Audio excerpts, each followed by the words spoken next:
What's up, ladies and gentlemen? I am Dylan, the Technigus guy, and today we're building an All-Star node.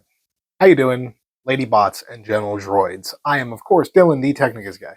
We've been doing a lot of ham radio stuff lately, and we're going to keep doing it because you guys seem to be liking it. And I've had a renewed interest in the hobby lately, and my hobbies are like the main reason this channel exists. So here we are. There are a lot of different ways to set up an All-Star node, but I'm going to go over the specific method using HamVoIP and a Raspberry Pi 4 and a SHARI Pi 4U node.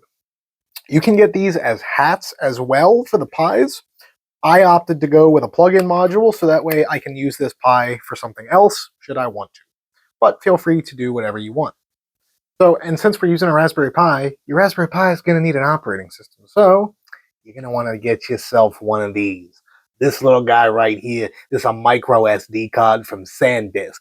This little guy, 32 gigs. You pick these up for like $15 on Amazon or at Walmart, and you'll be okay. The 4 gig SD cards are the minimum for HamVoIP. They recommend 8 or 16. I'm going with 32 just because it's what I had laying around. Next up, over on the computer, you're going to need the Raspberry Pi Imager, which works on Mac, Windows, and Linux. You're going to need the latest version of HamVoIP, which all of these links that you will need are in the description. But you will need the latest version of HamVoIP. You will also need to know how to log into your router. I'm not going to show you how to do that, because my router probably looks a lot different than your router. But you should know how to log into your router, or you can use something like an Angry IP scanner if you're on Linux or Mac, or Advanced IP scanner if you're on Windows, and it will help you find it as well. So I already have what I need downloaded, so I'm going to stick my micro SD card into this adapter. We're going to put this in my computer. Put it in! You're facing the wrong way, sir. Bam. Okay, so let's jump in. Open up the Pi Imager. You're going to select Raspberry Pi 4. If you're not using a Raspberry Pi 4, guess what? You're going to select something else. If you're using a Raspberry Pi 5, you're going to select a Raspberry Pi 5. If you're using a Raspberry Pi 3, you're going to select a Raspberry Pi 3. I'm using a Pi 4, so I'm going to select Pi 4. I'm going to choose an OS. We're going to scroll down to the bottom, use a custom image, go to the location that you downloaded the files to. Mine is here. Choose your storage device. Click Next. And I'm going to say no clear settings because I want to leave this all default. It's going to tell you that everything's going to be erased. And we're just going to let it do its thing. You may get a UAC prompt on Windows or a password prompt on Mac. Just let it write, and through the power of movie magic, we'll be right back when this is done. Okay, so the SD card has been flashed. And now remove it from the computer. Bam. All right, pull that out of the adapter. We're going to ferociously insert that into the Raspberry Pi. Make sure it's nice and tight.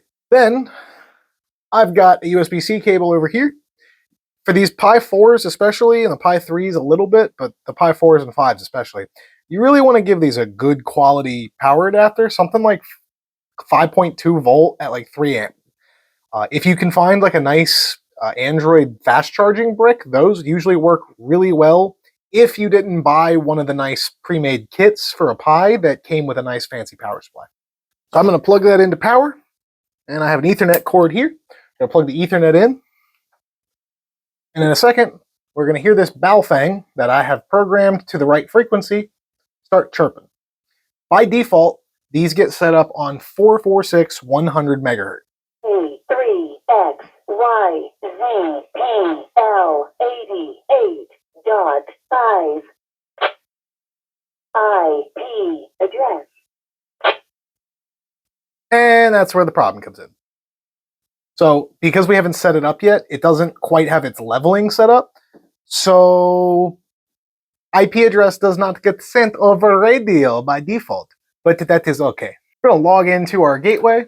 By default, these HamVoIP boxes default to a hostname of Alarm Pi. See here, mine has defaulted to 240, which open up a terminal on your computer. If you're running Windows 11, you can just do a command prompt. If you're running any older version of Windows, you will have to install something like PuTTY. If you're running Linux or Mac, just open up your terminal. You're going to type in SSH root at the IP address, and then you're going to do a space, you're going to do -P for Papa, and then you're going to do 222. So 3 2s. Normally, for those of my nerd friends here that know, the SSH port is 22. By default, they have it changed to 222.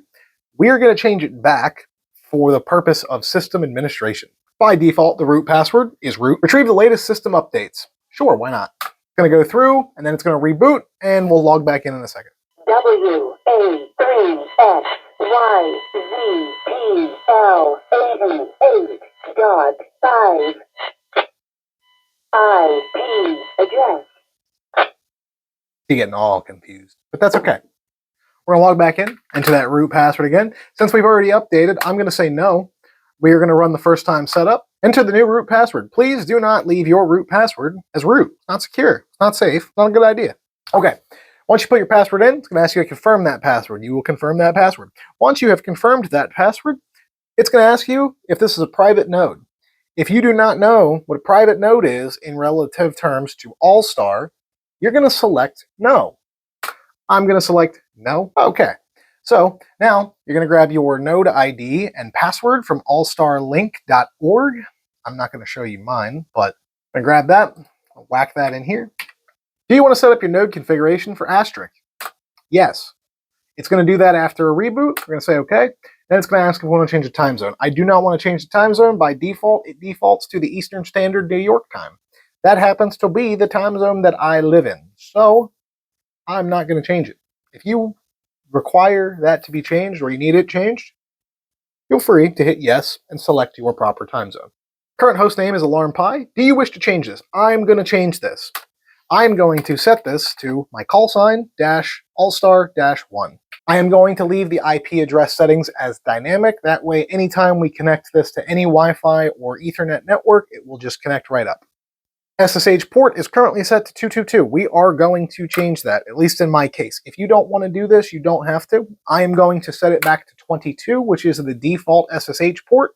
That way, when I go to log into this for any kind of maintenance or updates, I don't have to think about what the port is. I just have to think about my login. It's going to give you a little confirmation of everything, and we're going to reboot, and we're going to jump into the Asterisk config, which is the actual radio config, where we start messing with the Balfang. WA3XYZPL88.5. Okay, Pi is booted back up. We're now going to SSH back into it using the port 22, aka just a regular SSH command. It's probably going to ask you if you want to remember that fingerprint again if you change the port. You're going to say yes again. Don't worry, it's fine. Do we wish to continue? Yes. Enter my node number. There it is. My station call is K3BZM. I do not want to do reporting to stats.allstarlink. I do want to use voice ID because I want to see if I can switch the voice ID out for one that I make with 11 Labs. I'm going to leave the bind port how it is. We're going to leave this as semi-half duplex. Enter your node password as seen on allstarlink.org. I am going to blur mine out for obvious reasons, but put your password in. If you would like to control your Allstar node using this IX Repeat software on Windows, you can set that up. I don't use Windows and I don't have an interest in using that software, so I'm going to say no. Do you want to configure the simple USB settings now? I'm going to say yes. Okay, so we're not actually going to do the setup for that because the SHARI guide tells you to skip the initial setup for the USB menu. So I clicked cancel, and then once you're at the USB simple setup menu, then we're going to change some settings. So we're going to go run the simple USB tune menu, which is option 12. So go down to that and hit enter. We're going to hit B, disable RX boost. We're going to hit F to enable pre-emphasis. We're going to hit G to enable the de-emphasis. We're going to hit W to write those settings and enter. We're going to hit 0 to exit. All right, next you're going to select option 9. So this is going to drop us into the native bash script running on this Pi. So we're going to hit 9, enter. We now have a root console. We're going to cd/user/local/sbin. Once you're in this sbin folder, you're going to type in // And I'm just going to hit SA. You're going to look for this SA818-prog file. I'm going to run that. Okay, so once you guys run that program, we're going to hit 1 for the Pi 4U. If you're running one of the hats, you're going to hit 2. But I'm going to hit 1 because I have the plugin module. We're going to hit 2 for UHF.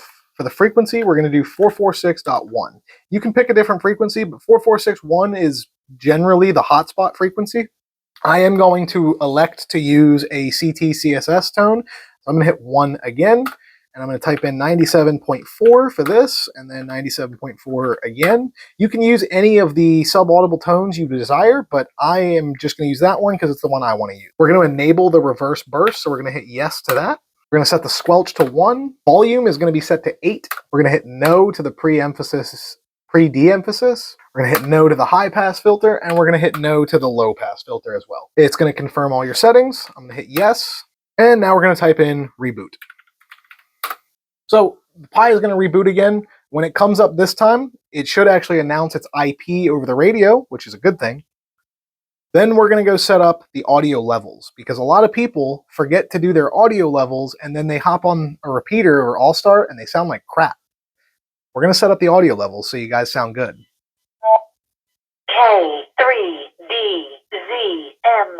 Going to log back in. We're going to go back into the tune menu again. So we're going to hit 12. We're going to select item 2, which is the RX voice level. So this is the receive voice level for the Pi, which means what it's receiving. So this is where you want to grab your radio. You're going to key up and just talk how you would normally talk. So you want that line to extend just beyond that 5 kilohertz, so that way you're getting full deviation. K3DZM testing. We are coming in just a little hot, I think. So I'm going to back it on down. Actually, it doesn't look too bad. If I'm talking at my normal voice, it needs to go up a little bit. Okay, so once you've seen it, we're going to hit enter.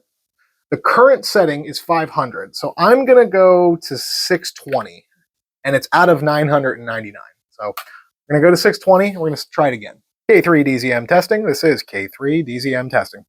K3DZM testing, the Allstar deviation receive. Hoping to get that 5 kilohertz freedom. K3DZM testing. This is K3DZM testing. 1, 2, 3, 4, 5. 1, 2, 3, 4, 5. 1, 2, 3, 4, 5. Hello, everybody. How are you doing today? This is my normal speaking voice. We definitely need to go up a little bit more, I think. So let's do like a 615. Let's try that. This is a normal speaking voice, and you know what? I am honestly happy with that. So we're going to hit enter, and because I'm happy with that, I'm going to hit enter again. It's going to drop us out. You shouldn't have to adjust your transmit audio with hitting option 3. If you notice that it's too quiet or too loud, you can go in, hit option 3, and adjust that output volume a little bit. It defaults to 500 as well. I'm not going to mess with it because honestly, I think it's coming out just fine. So we're going to write this. Enter, and we're going to hit 0 to exit. So now the last thing we're going to do, just to make sure we're really working, is we're going to come down here to 11. And we're going to start the CLI client for Asterisk. What we're doing right now with this CLI is we're testing the DTMF. So I'm going to key up, and I'm going to go through all of my DTMF buttons to make sure that they are being received properly. You want to do this because with Allstar, when you're keying into nodes, the DTMF is how you interact with it. Once we're done setting this up and we get it on Wi-Fi, you're not going to need to log into this anymore. So we're going to key up. 1, 2, 3, 4, 5, 6, 9. We got 0. We got star. Got pound. Got C, A, B, and D.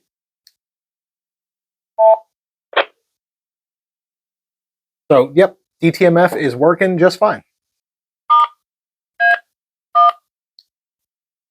IP address 10.19.21.240.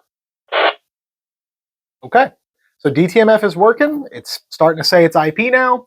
The radio sounds good. I keyed up, so now my mouse doesn't work again. Okay, so the last thing that we are going to do is configure Wi-Fi. So I have this plugged in over Ethernet right now, but I'm going to add 2 hotspots. So I'm going to go to configure wireless, We're going to set up a wireless SSID and passphrase. Yes, I wish to continue. No, I do not wish to manually enter it. It's going to scan for available Wi-Fi's. Now, I'm going to do two. I'm going to do my Wi-Fi here at the house first, and then I'm also going to do the hotspot that comes off of my radio that I usually carry, at least for right now that I'm carrying, which I bought this at Hamvention, and there's a review coming soon. So stay tuned for that. Subscribe. Ring the bell icon if you want to see that. But yeah, so this is going to act as my internet hotspot as well as my actual radio, even though it does not have DTMF. Okay, so you're going to find your Wi-Fi and put the password in. I am going to blur my Wi-Fi password out. I'm going to add that in. Say, no, I don't want to reboot. I'm going to add in a second Wi-Fi network because I want this to work at my house on Wi-Fi, but I also want it to work on the go when I'm using this. This radio does not have DTMF, which sucks, but I have another radio that I carry in my car that does, and this makes a convenient little hotspot since I carry it anyway. Say no. I'm going to turn off the hotspot on my radio, and then, so we're done in here. I'm going to hit exit. I'm going to hit 15. So I'm going to go down to 15, reboot this server. So I'm going to restart the Pi, and I'm going to unplug the Ethernet. Reboot. So there's no more Ethernet plugged into this. It should connect to my Wi-Fi here and beacon its IP out. And then I'm going to disconnect it, and we're going to test it. Once this connects to my Wi-Fi here, we're going to get it connected to my local repeater and see if I can get somebody to come back.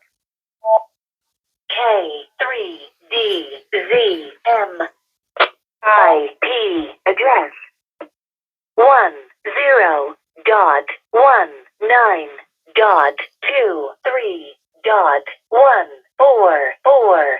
Perfect. Okay. So I don't know if you guys are paying attention, but it's a .23 octet, which is the subnet that I put that on for Wi-Fi. So that does tell me that it is connected to the internet. It's got an IP.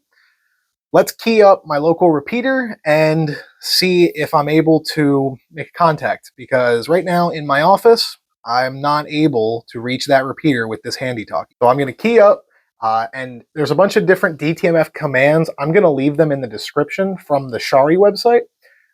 But the command to connect to another node is *3 and then the node number. Good evening. The time is 6 p.m.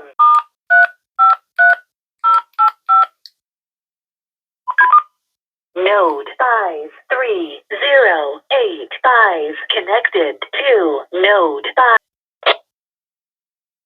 Okay, so we are successfully connected to the repeater. Let me throw a call out and let's see what we get.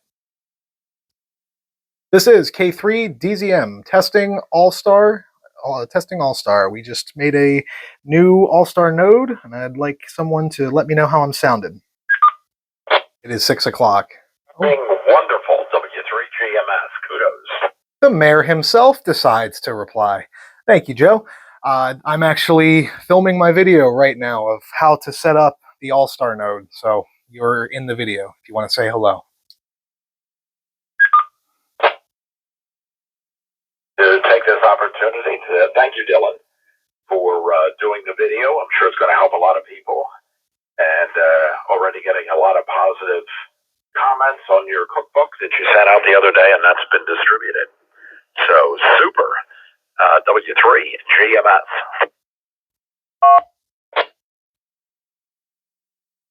Fantastic. And how's the audio sounding? I made a big point in my video to tell people that they have to level their audio properly so they sound good.